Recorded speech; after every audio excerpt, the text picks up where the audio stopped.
Poland. That now promises to be the almost certain selection by Polish President Jaruzelski of a non-communist member of the Solidarity Trade Union as the next Prime Minister of Poland. Here from Warsaw is Jim Hickey. Lech Wałęsa and his new coalition partners came calling on Polish President Jaruzelski in his official residence to present their vision of a new Poland, guided by a non-communist government with a Solidarity Prime Minister. Afterward, an official statement on Polish television said Jaruzelski will urgently consider their proposition and make the quickest possible decision, perhaps by tomorrow. Solidarity leaders went further than that. The meeting was good, Wałęsa says. Jaruzelski approved the concept. Wałęsa's deputy said the president also agreed to a Solidarity Prime Minister. Wałęsa's name was not among the several mentioned, but considered a front-runner by many polls is this man, Bronislaw Geremik, Solidarity's parliamentary leader. The question of prime minister is key in Poland's new parliamentary system of government. It is a powerful position. The prime minister runs the government and appoints its ministers. Wałęsa promises the ministries for police and defense will remain in communist hands. The prime minister's main problem will be dealing with Poland's economic mess. Massive food shortages, rising prices. There is no guarantee Solidarity would manage any better than the communists have. It is a big risk, Wałęsa says, but there are some situations you have to face without considering the risk. President Jaruzelski will retain power over the armed forces. He is commander-in-chief. He can proclaim martial law.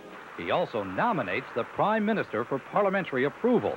With the Solidarity coalition holding the majority of seats, Jaruzelski must either approve their choice or dissolve parliament. The indication tonight is that a confrontation with Solidarity seems unlikely. The coalition is smelling victory. Jim Hickey, ABC News, Warsaw. President Bush's spokesman called the prospect of a non-communist government in Poland a history-making occurrence. More on the American reaction from ABC's David Ensor. At Kennebunkport, where the president is vacationing, White House spokesman Marlin Fitzwater said while the U.S. is very positive about the remarkable changes in Poland, it is concerned about the fragility of the process.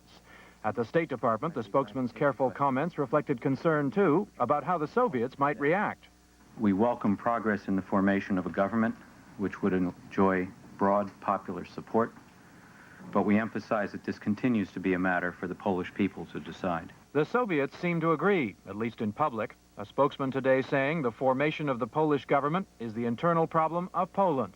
After all, these days, the Soviets have enough internal problems of their own. While exhilarated by the prospect of a Solidarity-dominated government, some U.S. officials worry that Solidarity may be headed into a trap. Any government now, they say, will have to take responsibility for price increases, closing inefficient factories, and refusing workers' wage demands. It's really strategically, I would say, a very, very unwise move.